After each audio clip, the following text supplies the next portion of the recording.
6월 9일 성경 읽기 시간입니다. 우리 오늘은 역대하 33장에서 34장, 역대하 33장에서 34장에 있는 말씀을 읽겠습니다. 33장.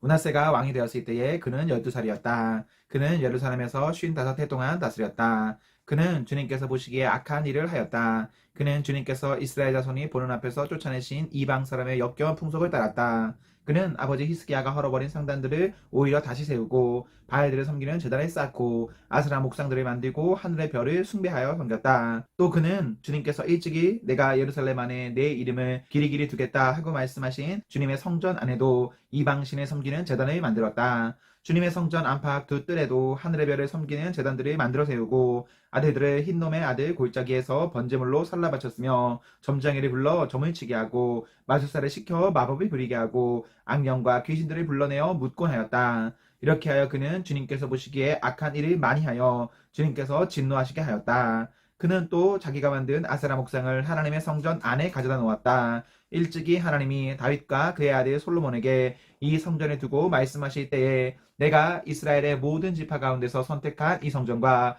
예루살렘 안에 영원히 내 이름을 두겠다. 이스라엘 백성이 내가 명한 말 곧 모세를 시켜 전한 율법과 율례와 규례를 지켜 그대로 하면 내가 그들을 그들의 조상에게 준 이 땅에서 결코 쫓아내지 아니하겠다 하셨다. 그런데 므낫세는 유다 백성과 예루살렘 주민을 꾀어서 악행을 저지르게 한 것이다. 그들이 저지른 악은 본래 이 땅을 사다가 이스라엘 자손이 보는 앞에서 주님께 멸망당한 그 여러 민족이 저지른 악보다 더욱 흉악하였다. 주님께서 므낫세와 그의 백성에게 말씀하셨으나 그들이 듣지 않았으므로 아시리아 왕의 군대 지휘관들을 시켜 유다를 치게 하시니 그들이 므낫세를 사로잡아 쇠사슬로 묶어 바빌론으로 끌어갔다. 므낫세는 고통을 당하여 주 하나님께 간구하였다. 그는 조상의 하나님 앞에서 아주 겸손해졌다. 그가 주님께 기도하니 주님께서 그 기도를 받으시고 그 간구하는 것을 들어주셔서 그를 예루살렘으로 돌아오게 하시고 다시 왕이 되어 다스리게 하셨다. 그제서야 므낫세는 주님만이 하나님이시라는 것을 깨달았다. 이런 일이 있은 뒤에 므낫세는 다윗성 밖 기온샘 서쪽 골짜기의 한 지점에서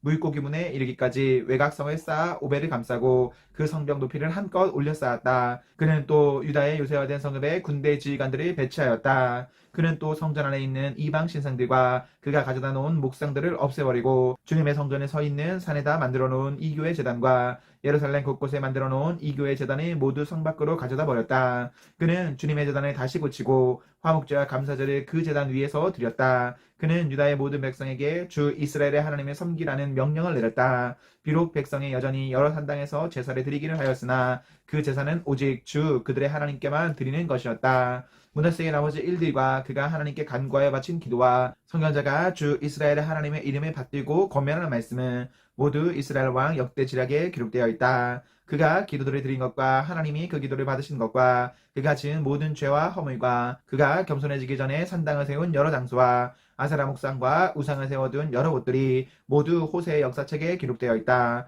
므낫세가 죽어서 그의 뭇 조상과 함께 잠드니 그의 궁에 장사하였다. 왕자 아몬이 그의 뒤를 이어 왕이 되었다. 아몬이 왕이 되었을 때에 그는 22살이었다. 그는 예루살렘에서 2해 동안 다스렸다. 그는 아버지 므낫세처럼 주님께서 보시기에 악한 일을 하였고 그의 아버지 므낫세가 만든 아로색인 모든 우상에게 제사를 드리며 섬겼다. 그의 아버지 므낫세는 나중에 스스로 뉘우치고 주님 앞에서 겸손해졌으나 아몬은 주님 앞에서 스스로 겸손할 줄도 모르고 오히려 더 죄를 지었다. 결국 신하들이 그를 반역하고 궁 안에 있는 왕을 살해하였다. 그러나 그 땅의 백성은 아몬 왕에게 반역한 신하들을 다 죽이고 아몬의 뒤를 이어서 그의 아들 요시아를 왕으로 삼았다. 34장.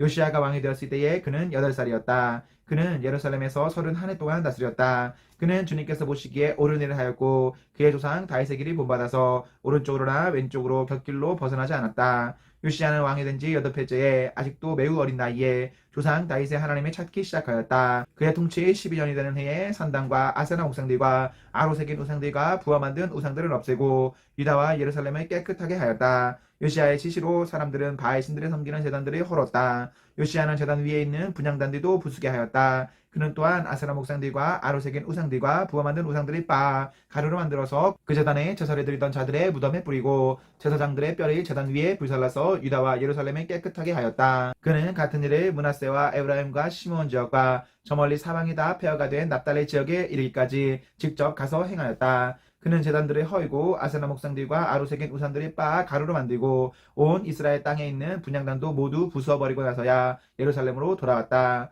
요시야는 나라와 성전을 깨끗하게 한 뒤에 통치한 지 18회째가 되는 때에 아살레의 아들 사방과 마아세야 성주와 요아스의 아들 요아 서기관을 보내서 주 그의 하나님의 성전을 수리하게 하였다. 이 세 사람은 hil기야 대제사장에게 가서 하나님의 성전에 들어온 돈을 그에게 건네주었다. 그 돈은 므낫세와 에브라임과 북이스라엘의 나머지 지역에 사는 백성과 유다와 베냐민의 모든 백성과 예루살렘 주민에게서 거두어들인 것으로서 성전문을 지키는 레위 사람들이 모아둔 것이었다. 그들은 이 돈을 주님의 성전 수리를 맡은 이들에게 맡겼고 그들은 또 그 돈을 주님의 성전 수리를 직접 맡아 건축하는 이들에게 주어서 성전을 수리하게 하였다. 그들은 그 돈을 목수와 돌 싸는 이들에게도 맡겨서 채석한 돌과 도리와 뒷볼을 만들 나무를 사들여 유다의 왕들이 폐허로 만들어버린 건물들을 손질하게 하였다. 그 사람들은 이를 정직하게 하였다. 그들 위에 4명의 감독이 있었다. 모두 레위 사람들인데 무라리 자손 가운데서는 야핫과 오바다, 고핫 자손 가운데서는 스가랴와 무슬람이 성전 수리하는 일을 맡아 하였다. 이 레위 사람들은 모두 음악에 익숙한 사람들이었다. 그들은 목독꾼을 감독하고 각종 공사 책임자들을 감독하였으며 어떤 레위 사람은 기록원과 사무원과 문지기의 일을 맡았다. hil기야 제사장은 주님의 성전에서 궤에 보관된 돈을 꺼내다가 모세가 전한 주님의 율법책을 발견하고 사반 서기관에게 자기가 주님의 성전에서 율법책을 발견하였다고 하면서 그 책을 사반에게 주었다.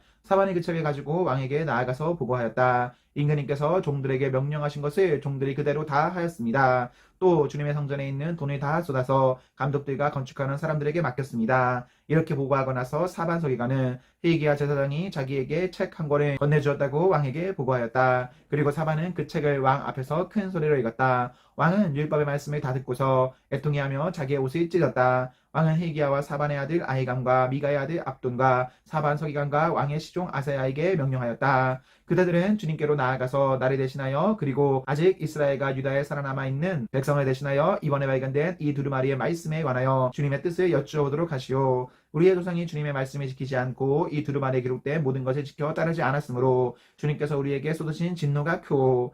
hil기야가 왕의 명령을 받은 사람들과 함께 후유다 예언자에게로 왔다. 그는 살룸의 아내였다. 살룸은 하스라의 손자요 도캇의 아들로서 궁중 예복을 관리하는 사람이었다. 후유다는 예루살렘의 제2구역에 살고 있었는데 그들이 그에게 가서 왕의 말을 전하니 후유다가 그들에게 말하였다. 주 이스라엘의 하나님께서 이렇게 말씀하시니 그들을 나에게 보내어 주님의 뜻을 물어보라고 한 그분에게 가서 전하시오. 나 주가 이렇게 말한다. 유다 왕 앞에서 낭독한 책에 기록된 모든 저주대로 내가 이곳과 여기에 사는 주민에게 재앙을 내리겠다. 그들이 나를 버리고 다른 신들에게 분향하여 그들이 한 모든 일이 나를 노엽게 하였기 때문이다. 그러므로 내 분노를 여기에 다 쏟을 것이니 아무도 끄지 못할 것이다 하셨소. 주님의 뜻을 주님께 여쭈어보려고 그대들이 나에게로 보낸 유다 왕에게는 이렇게 전하시오. 주 이스라엘의 하나님이 이렇게 말한다. 내가 들은 말씀을 설명하겠다. 내가 이곳과 이곳에 사는 주민을 두고 말한 것을 내가 듣고 마음에 느낀 바 있어서 하나님 앞 곧 내 앞에서 겸손해져서 내가 옷을 찢으며 통곡하였으므로 내가 내 기도를 들어주었다. 나 주가 말한다. 그러므로 이곳과 이곳 주민에게 내리기로 한 모든 재앙을 내가 죽을 때까지는 내리지 않겠다. 내가 너를 내 조상에게로 보낼 때에는 내가 평안히 무덤에 안장되게 하겠다 하셨습니다. 그들이 돌아와서 이 말을 왕에게 전하였다. 왕이 사람을 보내어 유다와 예루살렘의 모든 장로들을 불러 모았다. 왕은 주님의 성전에 올라갈 때에 유다의 모든 백성과 예루살렘 주민과 제사장들과 레위 사람들과 어른으로부터 아이에 이르기까지 모든 백성을 다 데리고 주님의 성전으로 올라갔다. 그때 왕은 주님의 성전에서 발견된 언약책에 적힌 모든 말씀을 사람들에게 크게 읽어 들려주도록 하였다. 왕은 자기의 자리에 서서 주님을 따를 것과 마음과 목숨을 다 바쳐 그의 계명과 법도와 규례를 지킬 것과 이 책에 적힌 언약의 말씀을 지킬 것을 맹세하는 언약을 주님 앞에서 맺었다. 왕이 거기에 있는 예루살렘과 베냐민 사람들도 이 언약에 참여하게 하니 예루살렘 주민이 하나님 곧 조상의 하나님이 세우신 언약을 따랐다. 이와 같이 요시야는 이스라엘 자손에게 속한 모든 땅에서 혐오스러운 것들을 다 없애버리고 이스라엘의 모든 사람으로 주 하나님을 섬기게 하였으므로 요시야가 살아있는 동안에는 백성이 주 조상의 하나님께 복종하고 떠나지 않았다. 아멘, 아멘. 네, 우리 오늘 말씀을 모두 읽었습니다. 우리 오늘 하루도 하나님과 사나 앞에서 행복하십시오. 성령 충만하십시오. 안녕.